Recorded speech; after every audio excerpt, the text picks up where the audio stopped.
केंद्र, भाजप व राज्यातील तिघाडी सरकारच्या नियतीमध्ये खोट असल्यामुळे शासनाकडून शेतकऱ्यांना कोणतीही मदत केली नाही. शेतकऱ्यांची कर्जमाफीसुद्धा केली नाही.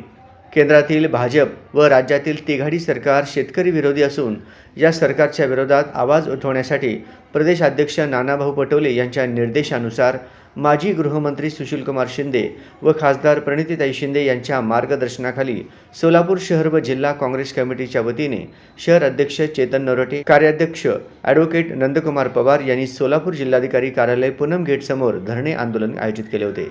यावेळी केंद्रातील भाजप सरकार व राज्यातील महायुती सरकारच्या विरोधात शेतकऱ्यांची कर्जमाफी झालीच पाहिजे, शेतीमालाला हमी भाव मिळाला पाहिजे, दुधाला दर मिळाला पाहिजे, मोदी सरकार होश में आओ यासारख्या जोरजोरात घोषणाबाजीने परिसर दणाणून गेला. यावेळी बोलताना शहर अध्यक्ष चेतन नरोटे म्हणाले की परवाच बजेट झाले असून सत्ता टिकवण्यासाठी केंद्रातील भाजप सरकार आंध्र प्रदेश, बिहारला हजारो कोटी निधी दिले. तसेच अनावश्यक गोष्टीसाठी सवलती जाहीर करताना अन्नदात्या शेतकऱ्यांसाठी कोणतीही मदत योजना जाहीर केले नाही. त्यांना वाऱ्यावर सोडले आहे. राज्यातील महायुती सरकार ही शेतकऱ्यांबाबत गंभीर नाही, म्हणून आज आम्ही रस्त्यावर उतरून आंदोलन करत आहे. तेलंगणाच्या धर्तीवर शेतकऱ्यांची कर्जे माफी झाली पाहिजे, दुधाला शेतीमालाला हमी मिळाला पाहिजे, तसेच आर्थिक पॅकेज जाहीर करून शेतकऱ्यांना मदत करावे अशी मागणी आम्ही सरकारकडे करत आहोत. यावेळी माजी आमदार दिलीपराव माने म्हणाले की आज शेतकरी अडचणीत असताना शासन बजेटमध्ये शेतकऱ्यांना आर्थिक मदत जाहीर करतील असे वाटले होते, पण तसे काहीही केले नाही.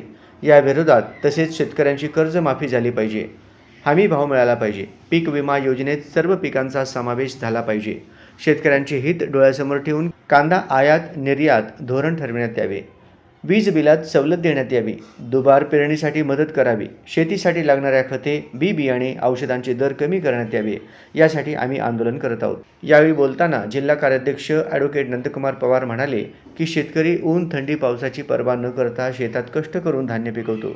शेतीवरच इतर अनेक उद्योगधंदे अवलंबून आहेत. सध्या शेतकरी अडचणीत असताना शेतकऱ्यांना बजेटमध्ये कर्जमाफी आणि आर्थिक मदत करणे गरजेचे होते.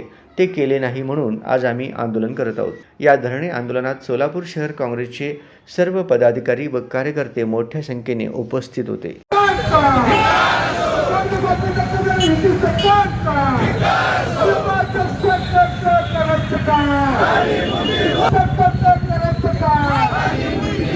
शेतकऱ्याला कर्ज माफ केलं ही खऱ्या अर्थानं ह्या राज्य आणि केंद्राकडून अपेक्षा होती.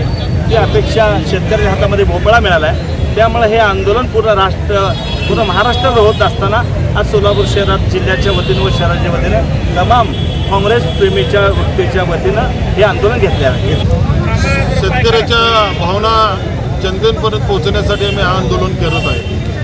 ह्या बजेटमध्ये महाराष्ट्राला आणि महाराष्ट्रातल्या सर्व शेतकरी बांधवाला कुठल्याही प्रकारचं एक चांगलं पॅकेज आम्हाला अपेक्षित होतं. हे आपल्या महाराष्ट्र शासनाला पूर्ण शेतकऱ्याला मिळेल. शेतकऱ्याला हमी भाव द्यावा,